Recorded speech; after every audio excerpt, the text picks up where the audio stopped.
Hello, welcome to Miniature Realms. My name's Stuart.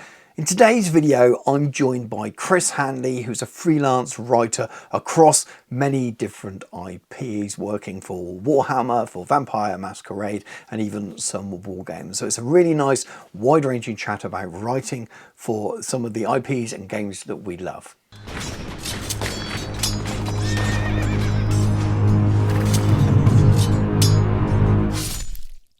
Miniature Realms is proudly sponsored by Counter-Attack Bases.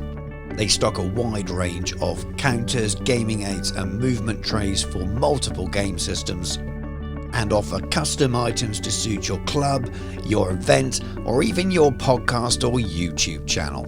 Check out the link in the video description. Right, well, hello, Chris. Thank you for agreeing to come and do this. We did plan this a long time ago, and we had to postpone. So thank you for hanging on in there and agreeing to come on the channel. And there's lots of stuff that you do that I think is going to cross over with a lot of things I cover on the channel. I know that my viewers will be interested in. But the easiest thing is probably to maybe do a bit of introduction to yourself and what is it you do.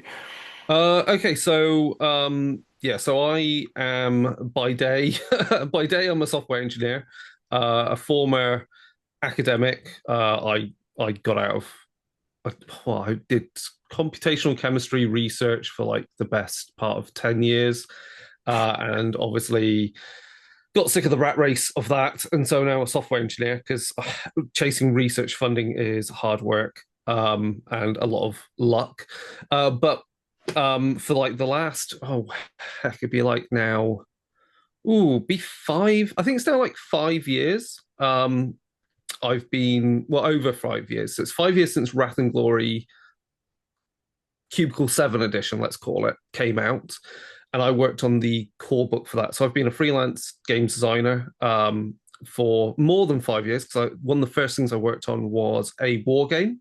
We can talk about that separately as well.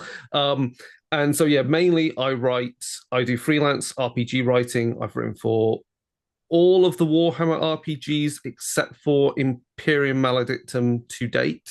That may change at some point. I'm eager to anyway. I've also worked on Iron Kingdoms RPG in its current incarnation. I've also worked on Vampire the Masquerade 5th edition. I've worked on Cult and a few other bits and bats for RPGs. And currently as well, I have co-designed, co-developed the quick start and thus the core element for what will be a full RPG for a game called Trash Humanism, which is an RPG based upon the music and graphic novel by the musician Le Destroy. So Christina Olsen operates as Le Destroy, and people who are familiar with Cyberpunk 2077, her music features in that. So since that game came out, and obviously it's like GTA, you've got these brilliant radio stations of music and everything. People have got hooked onto her music, and from that she's creating this kind of like transmedia kind of setting IP, and she was just like, do you want to help write the RPG for it? And I was like, yeah, okay. So I'm going to be a developer for it, which is a new type of role from just being a freelance, game writer monkey for established IPs. Yeah. Oh, wow. For a start, there's a lot of stuff, and then sounds like some really interesting new things as well. And that last thing sounds really different. I forgot as well, I podcast. A podcast for Dark Days Radio. I've been doing that for over 15 years. So that's been going on for 15 years. That's horror RPGs. We also cover mainly World of Darkness, but since the last 2 years, we've broadened our gamut of what we talk about more. So it's just horror in general. And then we also have, when I have time to do episodes and so forth, we do some Warhammer focused episodes, which we call Dark Hammer. We also do Iron Kingdoms and War Machine content under Dark Iron. And then we're looking to spin off from the hosts. We're looking to start a new podcast, which will be technology orientated. So it's got nothing to do with gaming, because based upon my background and one of my co-hosts' background, because he's an academic in astrophysics, we're going to go down that route, because I also used to write for a magazine called Cyber, which was all, technology and futurism. So yeah, I've done tons of weird different things. Well, I'm guessing you're never bored. There's a lot No, to keep you interested. And that's Darker Days Radio, is it, your yeah, podcast? yeah. We'll make sure that there's a link in the description. If I haven't put the link in, somebody shout in the comments and I'll get that sorted. But I'm usually quite good at remembering. So there's a lot of writing involved there. So where did it all start, though? When did you get into gaming? Was it war game or RPG first? So yeah, it basically starts off with around about, so it's kind of weird because, like, as a child and you've got cousins who are older than you spot things, but you don't know what quite they are. And then in hindsight, you go, oh, right. So I had encountered things like White Dwarf magazines and seen a box of the old original the original version of Space Fleet. Mm-hmm. So I've seen that. One of my other cousins was doing it was very much into art and graphic design. And so he was also into war games and like stuff like Hero Quest. So you could clearly see how he was being inspired by, I would say his work was mainly more inspired by Mark Gibbons than I guess there's a bit of John Blanche in there as well. But you could see where that DNA was. But that wasn't my gateway into it. It's just that you kind of realize how many people get into this stuff and they kind of phase in and out of it. So my introduction was a school friend got Warhammer second edition for, I think, Christmas, mostly through, because you could buy it from Argos back in those days. Started playing that, trying to convince my parents that it wasn't an expensive hobby. I mean, it wasn't back then, in some respects. I mean, it's all relative.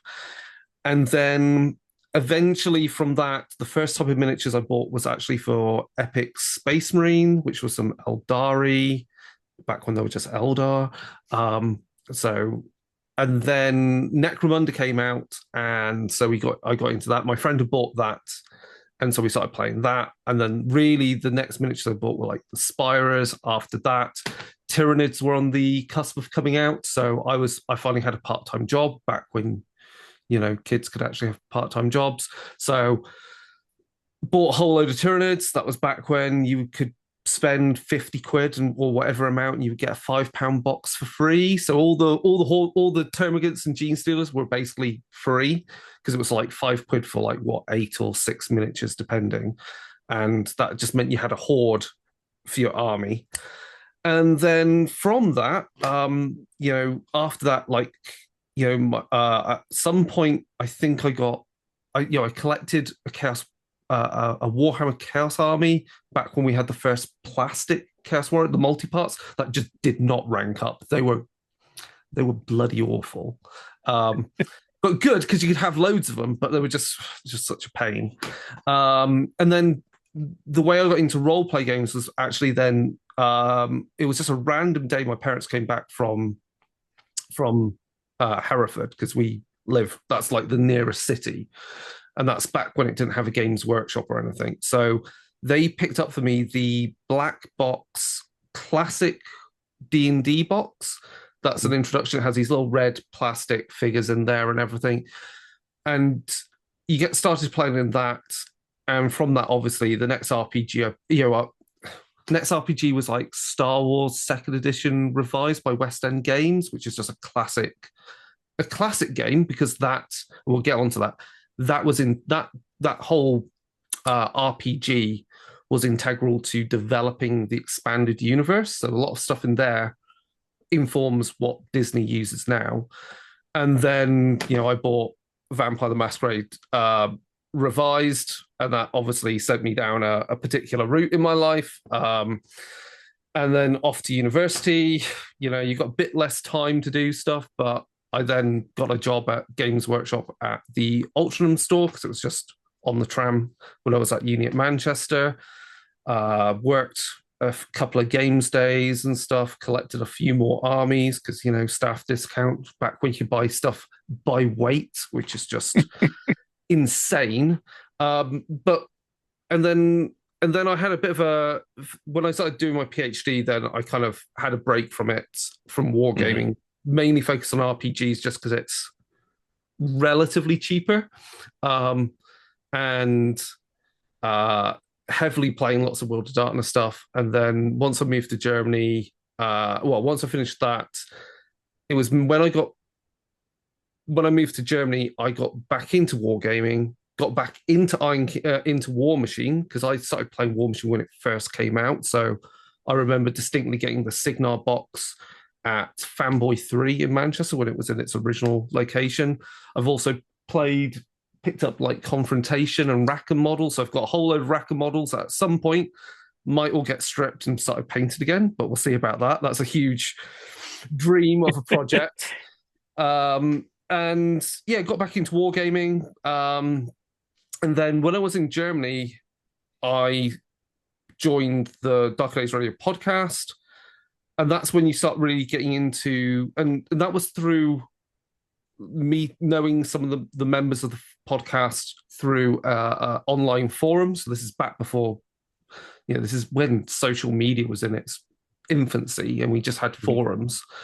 And you kind of put out a lot of RPGs are very good for like putting out a lot of like fan created content. So I designed a few things on there, put them out, people were downloading them. You then start the podcast, get onto the podcast, and then we started doing things for free to be downloaded through that. And eventually it got me noticed by one of the designers for the Fading Suns RPG when it was being run by Red Brick Publishing, that then became New Fasser. And through that, I then became the co-developer of Noble Armada 3rd Edition, which is a space combat game.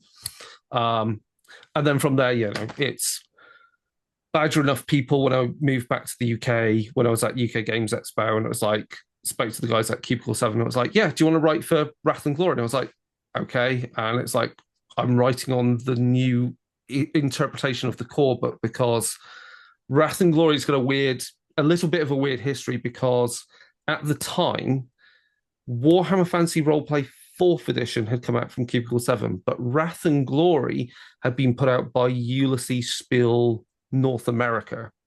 Right. And if you've ever seen that original core book compared to what Cubicle 7 put out, they're tonally quite different. So what Cubicle 7 did was they took over the IP and reinterpreted the text and the we didn't have scope for changing the rules too much, because that would have been like a whole load of testing to be done.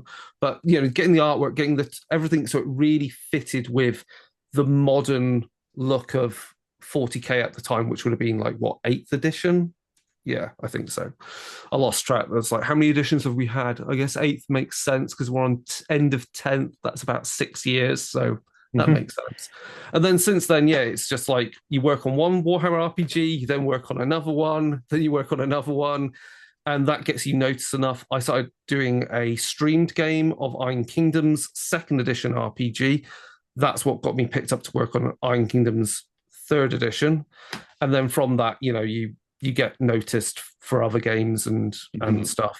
And then, like that's pretty much the roadmap. And it's just having the guts to put yourself out there and have your writing judged by other people. And that's the biggest barrier to entry in some respects.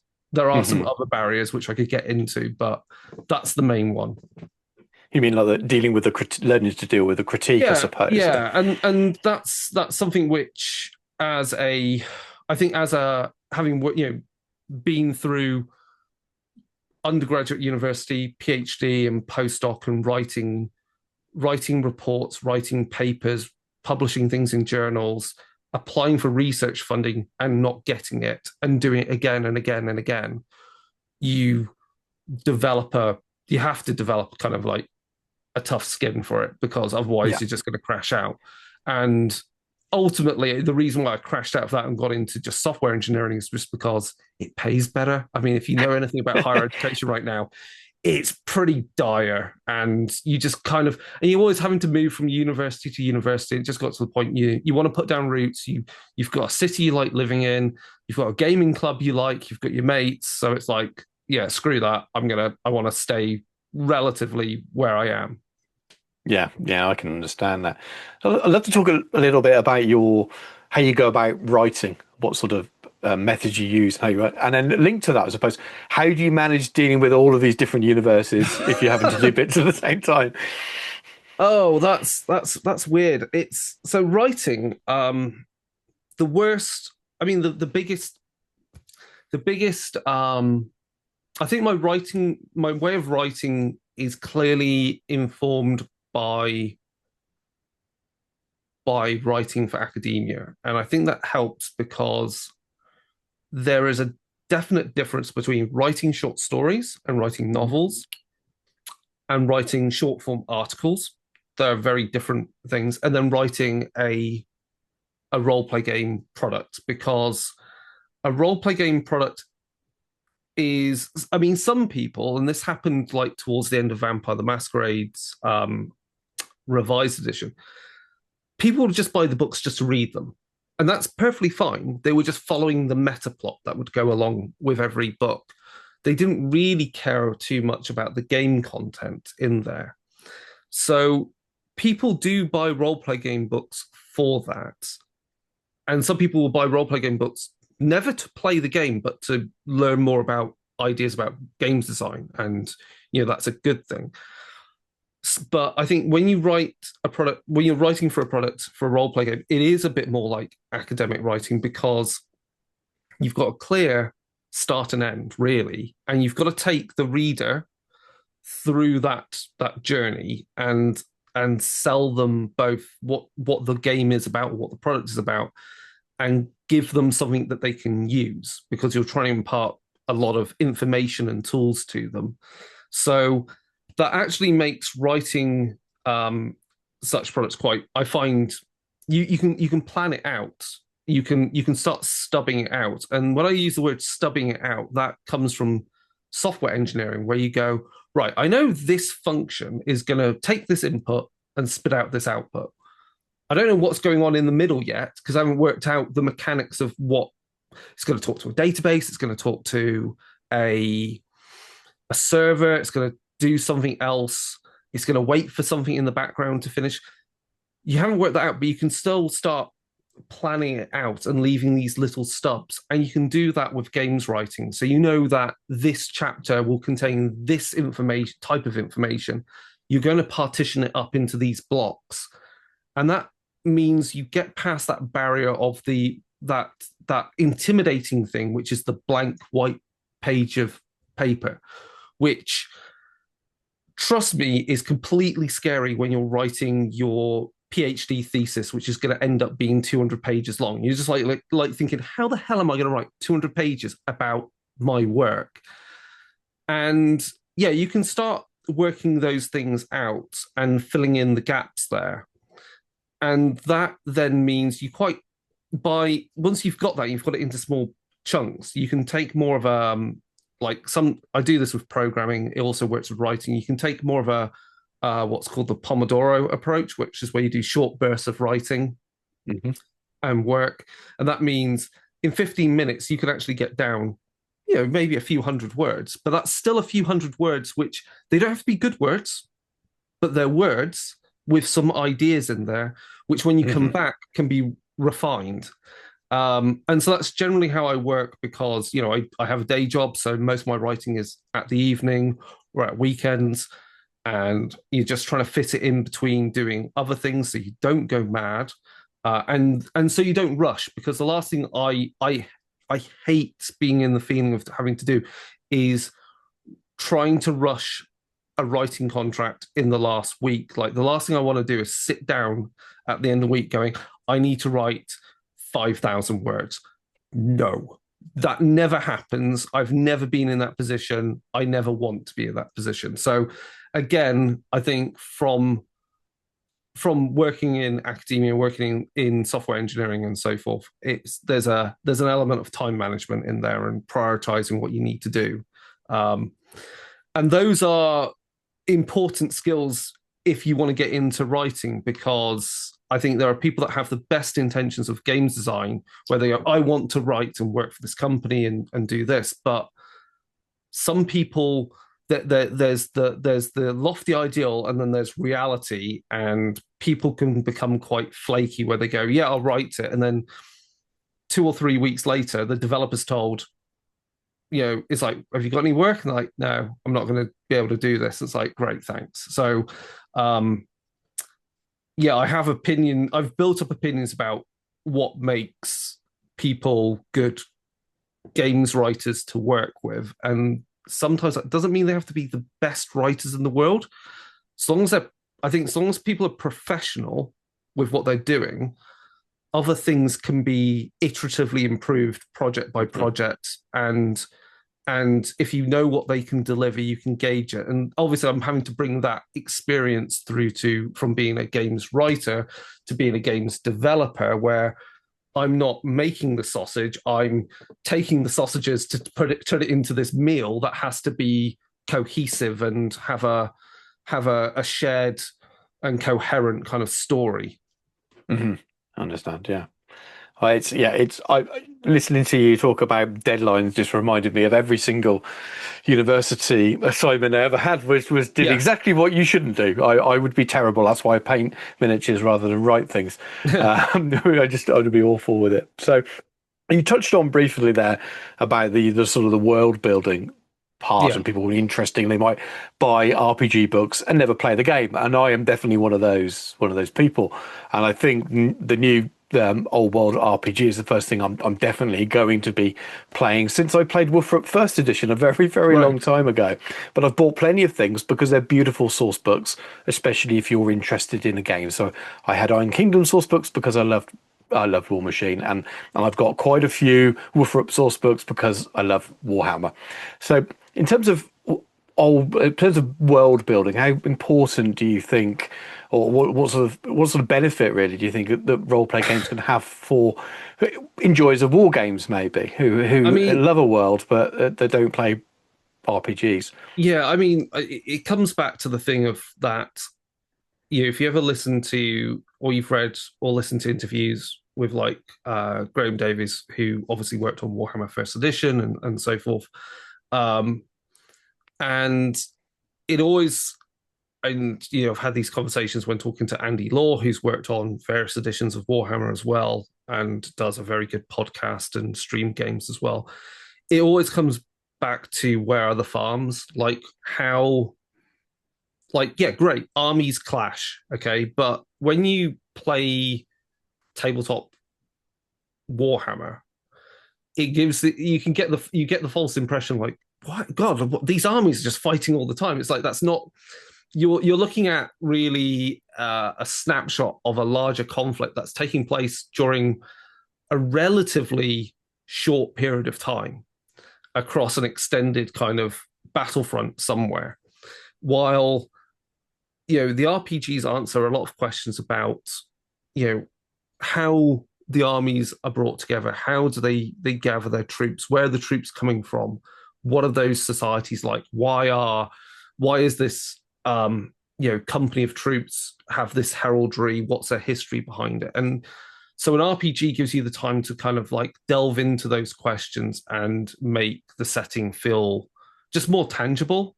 And that's great, because then you can start doing things where you go, right, I'm going to paint these Empire halberdiers, but you finally have answers to, like, well, I'm going to paint them from, they're going to come from Reichland, they're from this particular, they might actually all come from a company that's raised from a particular town, therefore it's going to have all of this history to it.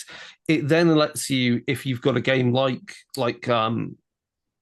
Old World, where you have a lot of customization on your character models, your leaders in the army, so you can then start building up some narrative behind that, why they've got particular weapons, that then might actually help you start answering questions to how you do your world building for a narrative campaign. Because of course there's so much more than just playing tournament games all the time and these set like maps and L-shaped ruins, which I'll speak less of at this moment. That's my critique. But yeah, you can then start you can then start saying like, right, we're going to play a map-based campaign that's around this area. You can say why the terrain's a particular way. You get all these questions, but a role play game in a way, because it is purely, for the most part, text-based, and you don't have to provide other physical product. It's in some respects a very cheap way of developing IP. Ultimately, it's a very and your product that you get out at the end is both a game in its own right and is something for, it's that extra thing you can sell to the war gamers. So yeah, role play games I think are always good products that sit next to war games. So I wouldn't be surprised if like in this next year, if like Trench Crusade said there's an RPG coming out for it, like that would be not a shocker. It's a good idea. It wouldn't be a shocker because is that your pitch to write? Oh well, yeah, that is my pitch to write it. I would pitch this. I think I've actually said this to Tomas when I've seen him in person. It's like, yeah, I'd love to write it because of the game system for Trench Crusade is a 2D at its heart is a 2D6 system, which is a nice bell curve dice pool system. Yeah. If you've played anything like the Powered by the Apocalypse systems or games like Cult or Blades in the Dark, that's the same system at its heart. So there's already a precedence for taking what is at the core system of, you could take the core system of Trench Crusade and immediately turn it into a role play game. You just need more really skills and stuff on there. Yeah. I do like those kind of systems. One of the things coming in back to role play games, and I want to teach my 11-year-old as well. And the tower, shall we call it? I love that new system. It's more modern, more fresh. I know a lot of people commented on my review videos of it who are clearly WFRP fans, that some of them really don't like that change, but they both coexist in my mind. But I like those simple dice pool systems. In fact, it was one of the things I loved most when I played War Machine Mark II was, wow, this is different, because I came from years of just playing Games Workshop games, chucking buckets of dice, which I enjoy, but also it was like, wow, this is a really simple, neat system, makes it playable, makes it easy to pick up, which means people can get to enjoy it sooner. Let's talk about a little bit about your Old World stuff, because I know a lot of my viewers will want to hear about that. So what sort of, you've written for the Old World RPG a little bit, I'm not sure how much, but is there anything you can, now that it's out, is there anything you can kind of tell us about what you enjoyed doing or what you did?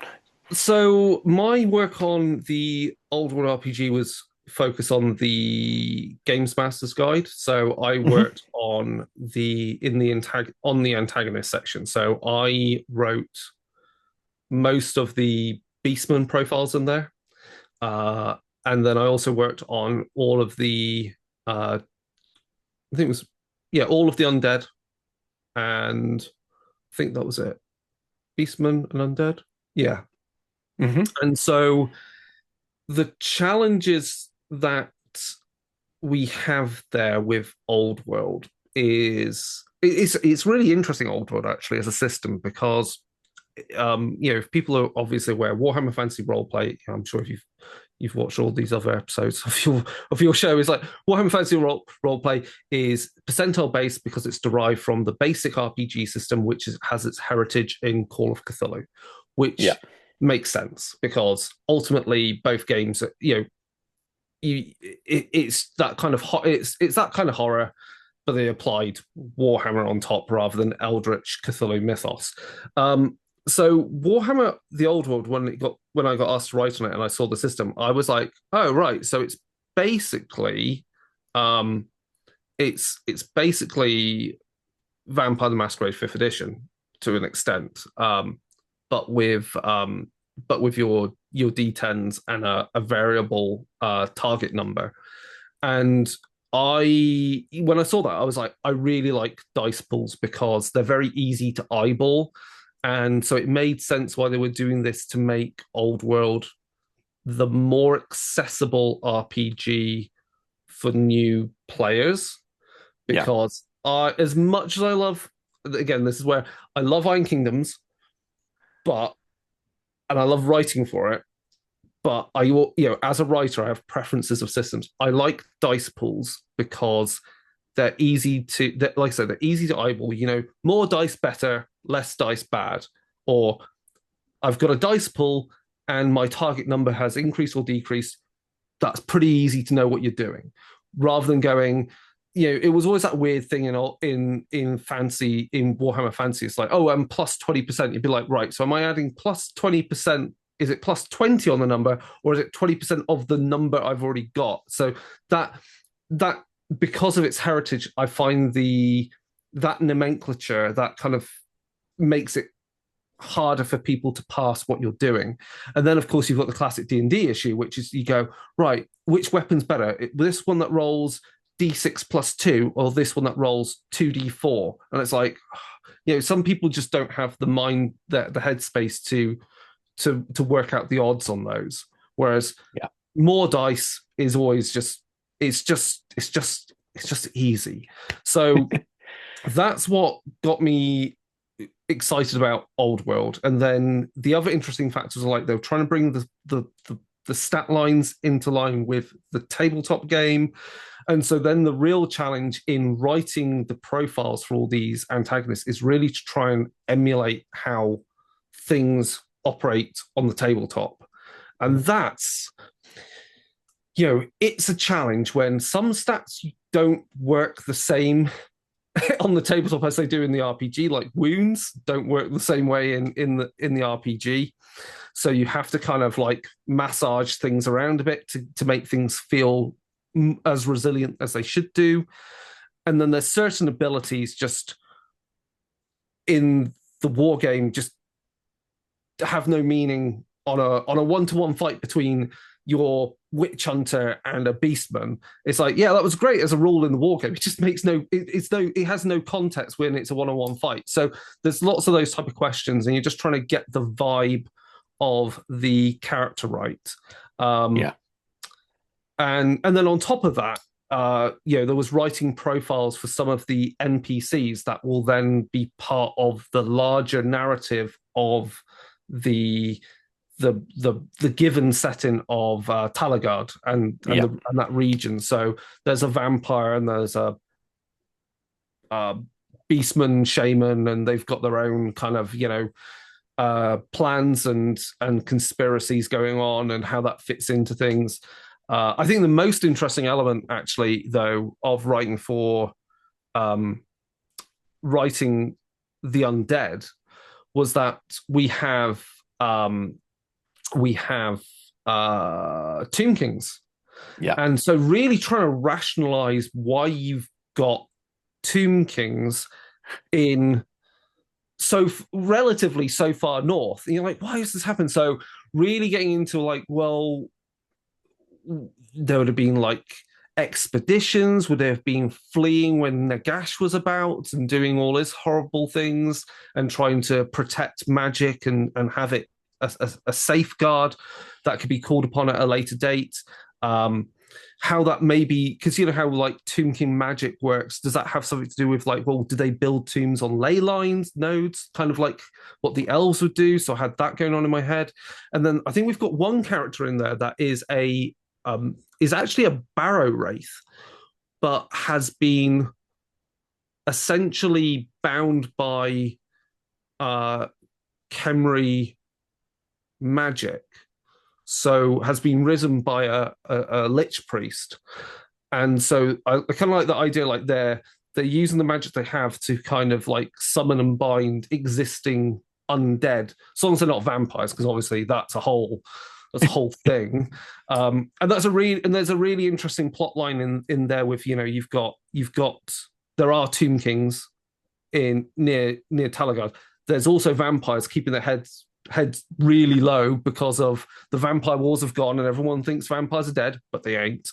And so you've got this conflict of two very different types of undead, and some very ancient, really ancient, bitter kind of rivalries to play out. And I had this kind of thought of like, well, it's very interesting when you've got vampires that can look quite human, well, some can. And then Lich Priests, if you look at the army book for them, and thus the Tomb Kings as well, they can use them, have access to the law of illusions, I think. Yeah. Mm-hmm. So I like this idea that there's these groups that could be like ships passing in the night where they're in society. No one knows that they're actually undead, but they are. And they might even notice each other, but they can't go all out on each other, because then all the humans and everyone else around is going to go, hold on a minute, we're going to kill a lot of you now. So I think there was a little bit in the Graham and Hill's Lords of the Lance book with one of the liches basically hiding their death, or someone was reanimated. It's been a while since, but yeah, it's quite. I'm guessing you're put in a strange position there because of decisions made by Games Workshop around which factions were in the game. So you find yourself in awkward places, but it sounds like you came up with a solution anyway. Yeah, I mean, a lot of these things, obviously, especially for these core books, are laid out by the team at Cubicle 7. So you're just kind of doing the work of just putting those plans into writing. But there are gaps that have to be filled, and you then end up with ideas that you'll take on to like how you want to represent things in scenarios if you're going to write anything later for the game line or for your own games. So like towards the end of next month, I'm running there's a vampire themed games day in Derby being run for the second year running. So last year I ran Vampire the Masquerade 5th edition. So this year I'm running Warhammer the Old World with a vampire undertone to the scenario. So that's going to be interesting to play out and see how people enjoy the system and so forth. Because, you know, again, people's view of vampires are either Vampire the Masquerade, or most probably they've played D&D and Curse of Strahd or something like that. Yeah, that makes sense. Well, rather than go off on a different tangent for now, while we're talking about Old World a little bit. So the new starter set's recently gone up for pre-order. I've pre-ordered mine. And I know from some of the people I chat to around the channel, there are people like me a bit who haven't role-play game for a very, very long time, or going to do it for the first time because they're that into Old World. They're like, what, sod it, we're going to try the role-play game. Have you got any tips for people picking up that starter set, how to approach it as new players? Well, the starter sets that Cubicle 7 puts out are really good in the sense that the scenario that's presented shows you in context how to use the rules in each scene or each encounter. So you don't need to use anything from the core books whatsoever to use that starter set. It is self-contained in that respect. So really, it's just follow that box. It will tell you what to do. It will give you enough gameplay there and ideas to even run further stories with the contents that you have there before you even have to pay and purchase the core books, which is great because, you know, it's a steep dive to buy those two books as a GM and really get immersed in how the game system works and character design and so forth. Whereas the starter boxes are just nicely streamlined and tight to give you that ideal expected experience of what that game should be like.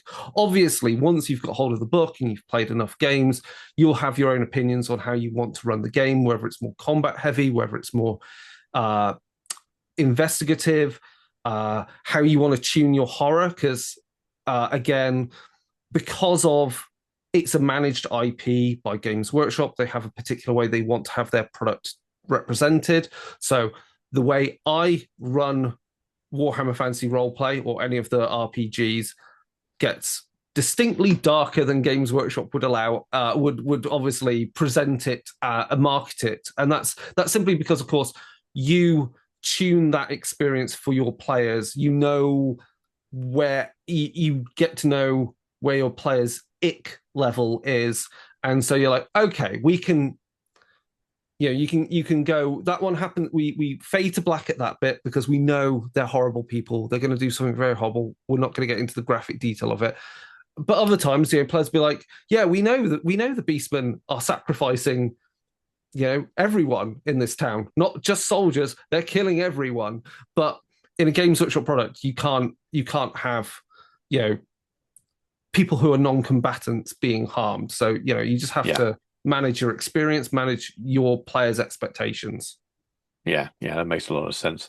You tend to leave that stuff to the novels, don't they? And then always. Well, that's the fun. That's always the fun thing with a managed IP as well. Is like, especially Warhammer in general, is there's the war games, there's the computer games, there's the novels, there's the various other editions of the RPGs and the war games, and somehow you are trying to present something that is both fits with the IP as it is now, and also you're being told like, oh, we'll make this exciting, and it's like, well, okay, but I want to grab this from a previous edition. Can I squeeze it in? And it's like sometimes you get pushback. You said no, and you're like, okay, and sometimes it's like, yeah, you can have that. I'm like, wow, okay, you're letting me play with the IP a little bit here.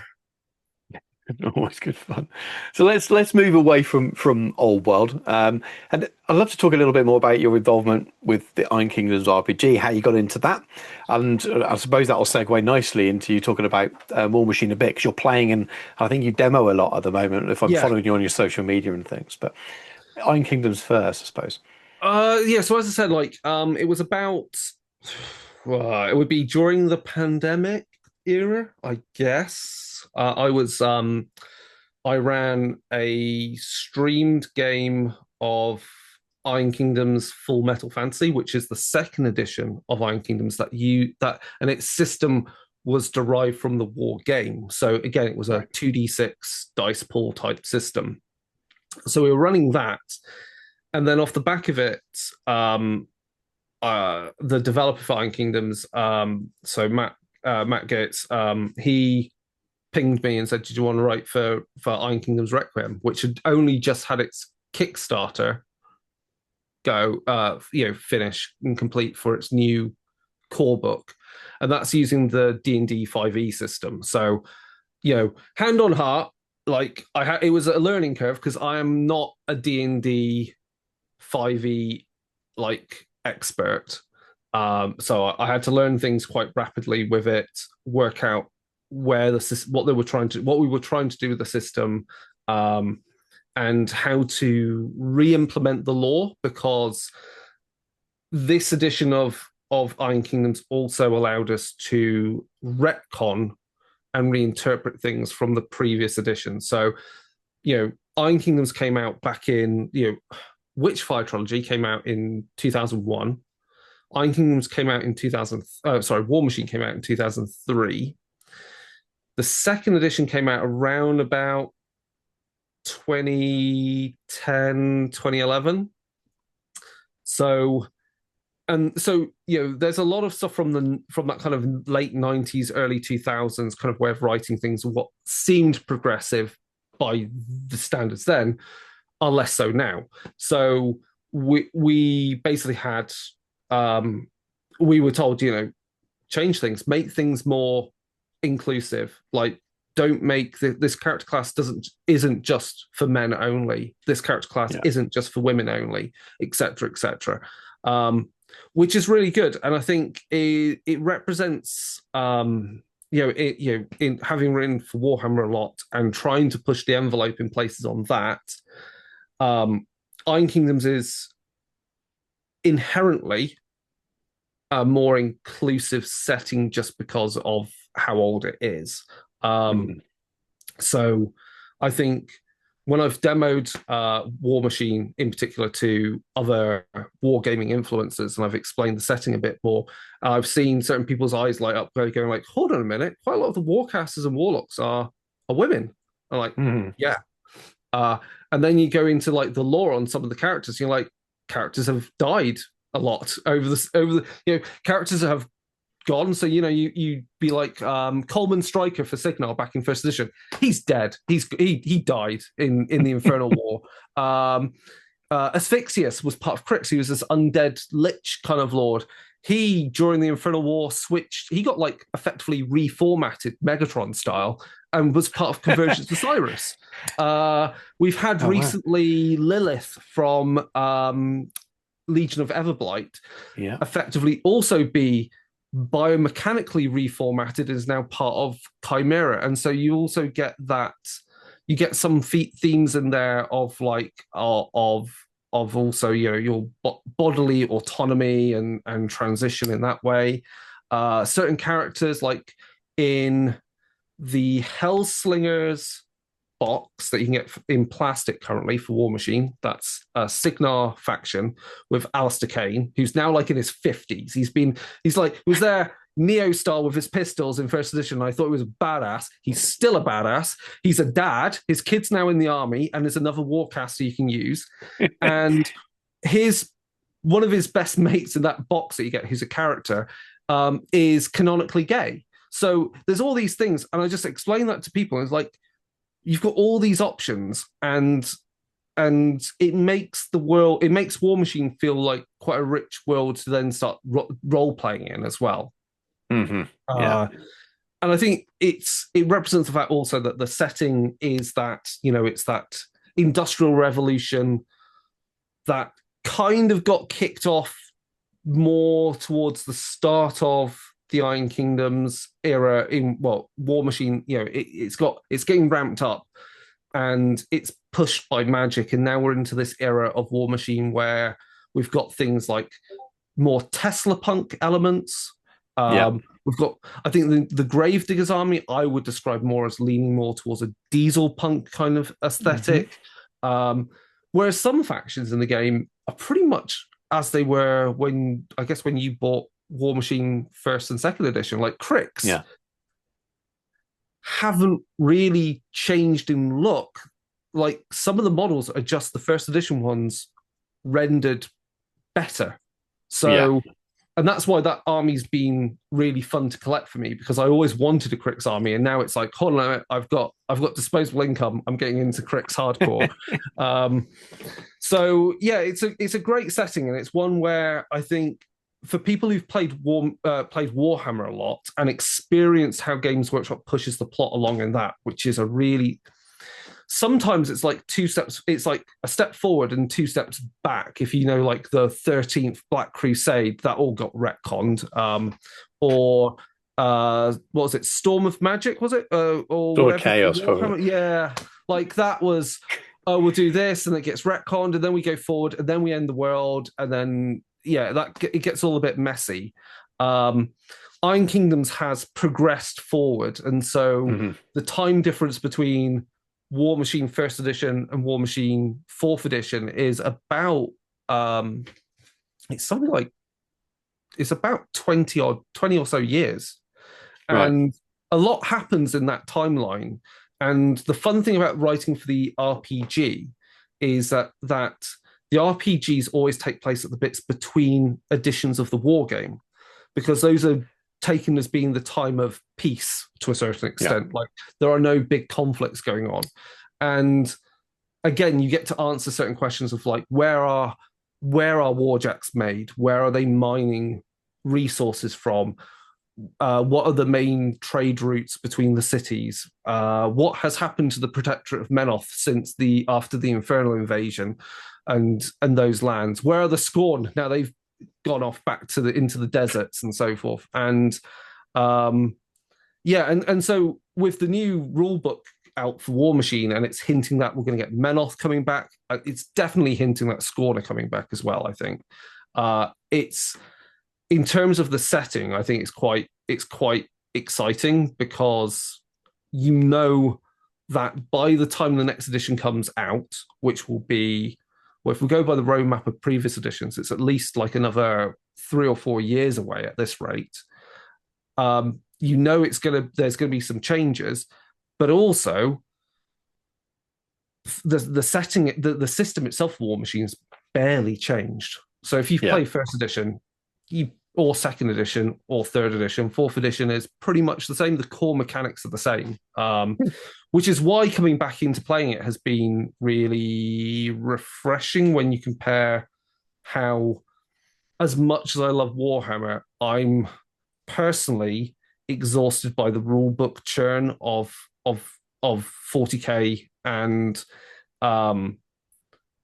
how that invalidates rules almost on day one. That kind of has soured me a little bit. So my pleasure for Warhammer comes more through things like Warcry, which I think is an amazing system, and Necromunda, because again, Necromunda's like this evergreen product. It's like it's glacial in its change, and it's just there, and the system only has had minor tweaks, and all they've done is consolidate rules when they've had stuff spread over 4 books. Like the new book for the Enforcers. I was like, finally, I don't have to have 4 bloody books to read all the rules for them. So War Machine's great, and I've got like this last year I painted 3 armies. I've now got 6 armies for War Machine in no time whatsoever, and there's so much going on for it with the rules update coming up, and it's been, I think the RPG's on a bit of hiatus. I've not been told anything. My gut instinct is because now War Machine is as an IP and everything is more out there with the intended clientele. The RPG, I think, my personal expectation is they're wondering whether it should stay with 5e as a core system, because of course D&D's having a rocky kind of time period. People are jumping from it because they've become exhausted with it. People are soured by things that Hasbro Wizards are doing with the AI type stuff, and they were trying to do a virtual tabletop and all that stuff. And obviously, I have strong opinions on AI as a tool, having used machine learning in my research in the past. The company I work for uses machine learning, but I have strong opinions of where it should be used. It's great for enterprise things. It's great for data. It's great for computing. It's absolute trash for writing and creative endeavors. Anything artistic, yeah. Which is why it's been good. Like even today, like GW have put a firm like no AI in their products, which is like great. You know, I do what you need to do. If you want to manage your team and manage your calendars and all that stuff, and you want to use little AI powered agents to do that, good, because that is the boring work that no one wants to do. The creative work is what everyone wants to do, and we should be freed up to do. And that's the same with like programming as well. Like AI, I don't want AI to write all my code for me. It's just a glorified kind of, it's very good at like spotting issues with code I've written. Yeah. But sometimes it'll suggest things. You just be like, that's junk. You're going to cause problems in our software code. I can't do that. So, so that's a bit of a tangent, but yeah. No, I'm with you. 100%. It's a depressing outlook for the future for creative pursuits, isn't it? No, but I've like I said before we started recording, I've had my eye on War Machine. It's a bandwidth thing, but I played a bit of Mark II, and really enjoyed it. And I've been keeping an eye on it because I remember the guys at Steamforge before Steamforge existed. I know Russ, and I used to play War Machine with him. It's great to see them now sort of involved in running the game. But then when I went to look at it, wow, it has, like you said, it's moved on, it's evolved, because I just didn't recognize anything, where all the factions gone. So I haven't had the time to really go back and really delve into it and make sense of it, and then maybe pick up a starter or something. But which models, which factions did you collect?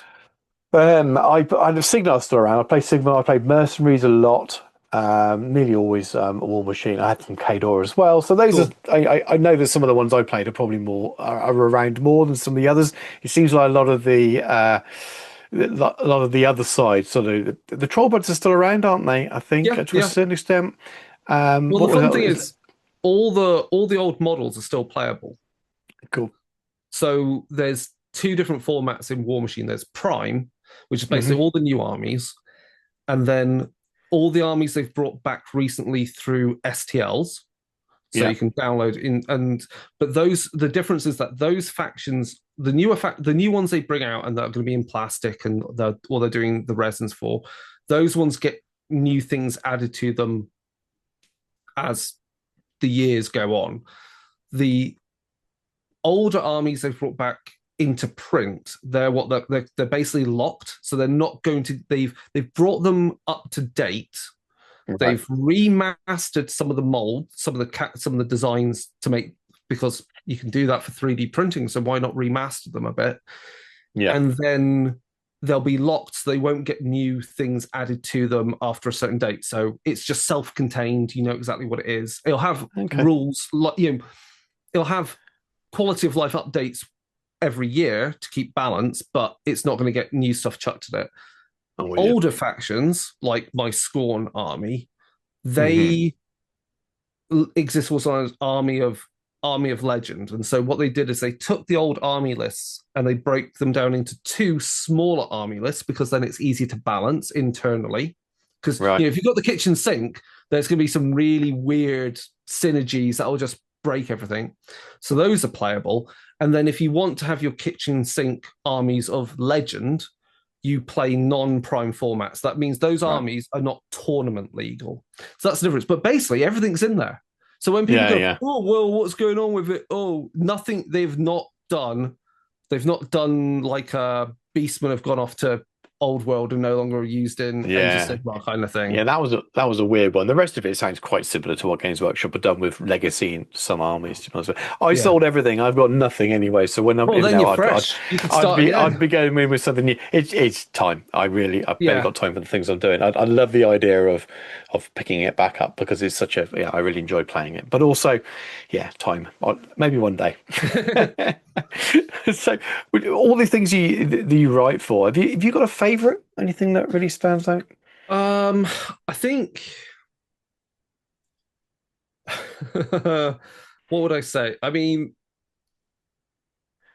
like writing for Warhammer Fantasy is always fun, but I think writing for Wrath and Glory is always the fun challenge, because Wrath and Glory got a bad reputation when it first came out, because people saw the cover for it and they were like, oh, you're role playing Warhammer 40k Super Friends. Like, why is a Space Marine with an Imperial Guardsman with an Eldari Corsair and a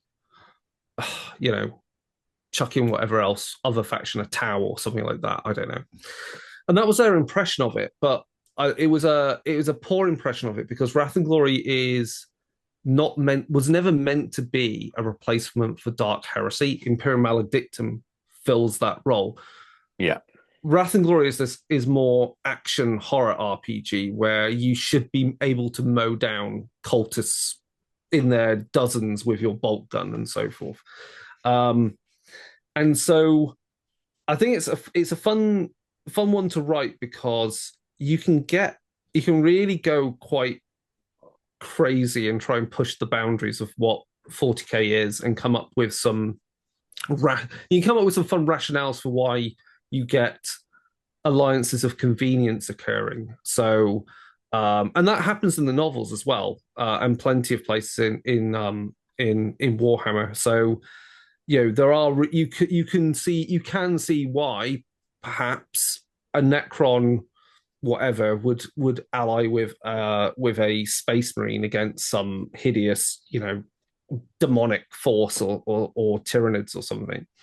So it's coming up with those things, and then also the fun thing about Wrath and Glory, because you have the different tiers of characters in there, it means you can actually run a campaign where you look at the same events from different perspectives. So the invasion of a hive is very different for Imperial Guardsmen and hive gangers and so forth, versus say a squad of Space Marines that have been sent in to do a particular task, versus a group of Eldari corsairs who are taking advantage of the madness to steal some relic that's in the cabinet of some depraved, hive noble.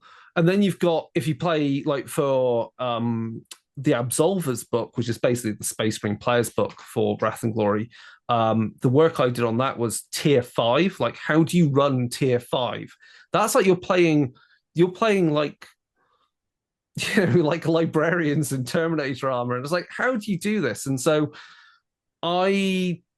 and it was the same for like writing for the Eldari scenario, Shards of Ulkari, was I took a lot of inspiration from Vampire the Masquerade, because once you get to those sort of power levels, first of all, those characters are going to have minions. So you can do interstitial stories where minions of theirs, which are lower powered characters, go off and do something, and they can all die at the end of the story, because that then leads up to why your more powerful characters have to come in and finish the job, because it's obviously escalated. And then, of course, you've got all the internal politicking, because Marines, for as much as Marines are like, oh yeah, we obviously are, following the Imperial Creed and obviously doing everything for the Emperor and blah-de-blah-de-blah, internally, you're kidding me if there isn't Space Marine politics happening on some chapter ship or on some world. There are clearly going to be Marines that have, in their pathway of their career, have had run-ins with each other and enmities. And we see that with like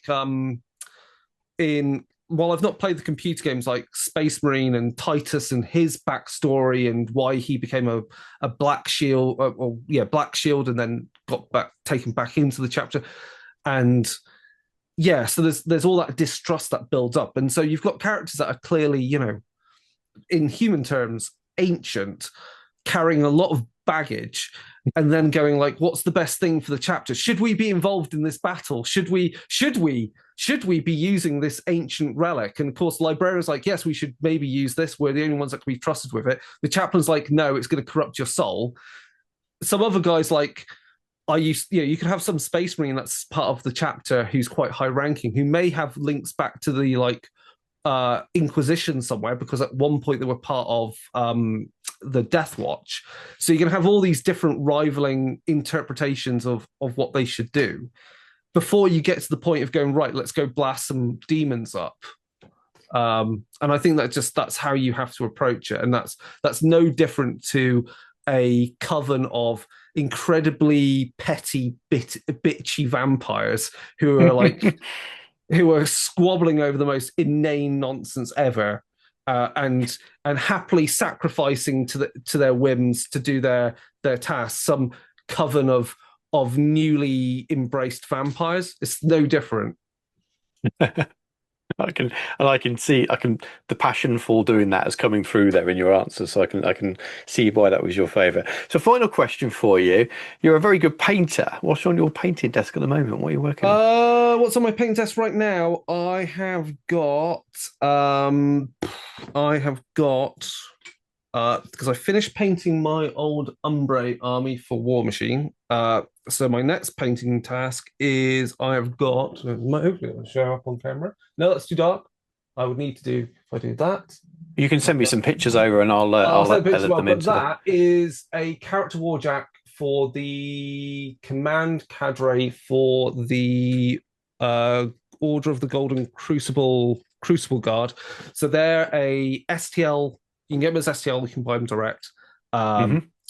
Starter army, 30 points for War Machine, of the Crucible Guard, who are they're not aligned to a particular country or group in War Machine. They are the army of the Order of Alchemists in the setting. Okay. So they protect all their holdings in all the countries that make up the Iron Kingdoms. Right. And so there's obviously there's a Warcaster, there's their gameplay's really interesting. I'm looking forward to using once I've got painted up. I'm mostly undoubtedly collecting an entire army of it. Their gameplay is about status effects. So War Machine has things like you can poison people, you can set them on fire. and it's about their gameplay. I think is really about layering up these status effects so that you're, to an extent, killing your enemy by 1,000 cuts, because these status effects don't do large amounts of damage. They're doing 1 or 2 points damage, but for them, the damage on those things gets doubled. And if you've got both of these multiple of these status effects on there, it'll then mean when you shoot them or attack them with another weapon, it's going to do even more damage, or you're going to do something else. So it's a very different gameplay to say, you're playing like, I'm just going to run my war beast in, they're going to smash you, or you're going to shoot them with your gun mages, Alistair Kane style. You're just going to do a fusillade of shots. These guys are about, I'm going to just set up all these little cloud effects and status effects and just make it hellish. And then I guess based upon that, you can then start alpha striking on things after they've been weakened. Sounds good. It's reminded me a lot of things of you talking about War Machine like that. Yes, I should try not to be tempted. But thank you, because it's so easy. Thank you so much for your time. We could keep going on. There's so many more questions, but we'd be talking for hours and hours and hours. So it's nice to touch on a good breadth of all the different things you do, and it'd be nice to have you back on at another point in the future, and maybe have focused conversations on something. If I do cover a bit of War Machine, we'll get you back on, or definitely in the future as well, something more focused on Warhammer, the old world stuff as well. I've got some ideas and things there. So thank you very much again for coming on. Is there anything you want to share out, Pim, before you go? Right. So as I said, that is the graphic novel for Trash Humanism. That has a album associated with it. So this coming year, we're hoping to put out the quick start for it. That will be a PDF, but also you can buy as a physical thing. Hopefully then the aim is to then run a Kickstarter for that, for the core book, because then obviously there's physical product then available in the form of the graphic novel, the music, and the quick start initially. And so that's the year ahead. There will be more demos of it run at events in the US and hopefully in the UK, if I make it down to, if I have time at things. Other things going on is I'm running War Machine demos at KrugerCon, which is a event in Sheffield at my friendly local gaming club up in Crooks. So I'm running War Machine there. I'm then running War Machine demos at ChillCon on the Saturday. I'm also, they've not announced it, but I'm going to say it here. I've got a slot at the painting clinic at ChillCon on the Sunday. So I'll be painting some War Machine there.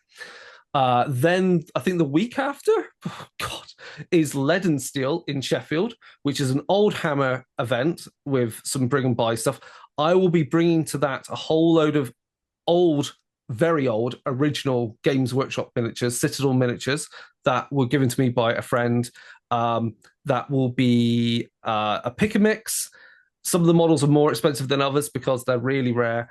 And all the money from that will be donated to Cancer Research UK, because my friend recently, actually two friends in particular, one is going through chemo and another one is in remission from it. So there's that. What else is then after that one? Lock and Load EU4 is in Sheffield in May for War Machine from Seaforge Games. So I will be there in some capacity. Don't know yet what. And then I will be at UK Games Expo. PeachCon, I'm going to do the same thing. War Machine all the way. And then hopefully stars will align and my year will be complete with Dragon Meet in end of November in London, where I hope to run some Trash Humanism. I think is the plan. And then any other events in between, if I fit them in, and writing. There's books to come out as well. There's stuff I've written for Cubicle 7, which I can't talk about, which will be coming out soon. Excellent stuff. Well, lots of opportunities for people to catch up with you if they want to. You're on. What's your Instagram? I think if people want to follow you on there. Yeah, I am on Instagram. I am Doc Ether, so that's DOC_ETHER. Most other places I am Dr. DR_Ether. So BlueSky and Yeah, BlueSky, and I don't use X because it's a trash site. Um, and then Darker Days Radio is also on all of those places, and yeah, there is literally over 300 episodes of Darker Days Radio. So there is epic amounts of stuff to listen to if you're into World of Darkness or Warhammer or Iron Kingdoms. I'm currently doing a series for Iron Kingdoms called Heroes and Villains. So I'm looking at each particular character and trying to cover where they're up to right now. I've just got an episode I need to record, which will cover Lord Carver, the Pharaoh. Yeah, yeah, I've remember. Yeah, Cool. he's had a fun time. He's got his own little sea state these days. Oh wow. Yeah, called Carverton. Yeah. So he's a fun guy. And yeah, that's pretty much it. Brilliant stuff. Brilliant. Well, loads and loads to delve into. I might have to listen to a few of those, but that might be dangerous. But again, thank you very much for your time. That's We'll right. catch you soon. Thank you very much again to Chris for joining me for that lovely chat. And thank you very much for watching. For those of you who are still here at the end, please make sure that you give the video a like and drop comments below, even questions. I know Chris has joined the channel's Discord recently, so you can catch up with him there if you do have any questions about anything that he's mentioned in the video. I know Chris will always be happy to answer any questions you have, and I will definitely plan to have Chris back on, especially as I delve more and more into the Warhammer the Old World roleplay system throughout 2026. If you'd like to support me and the channel further, please do check out my Patreon. It really is the very best way of making sure I can continue to make videos like this. Without my patron support, I may be only able to put out 1 or 2 videos a month. So it's that financial support that means that I can afford to put the time in to making these videos. And I love doing them, and I would do them for free if I could. But unfortunately I can't, and that support really, really means that I can carry on. Also, please check out the channel sponsor, Counterattack Bases. Loads of wonderful gaming aids and things on there, including custom dice. But thank you very much for watching. Take care, and I'll catch you soon.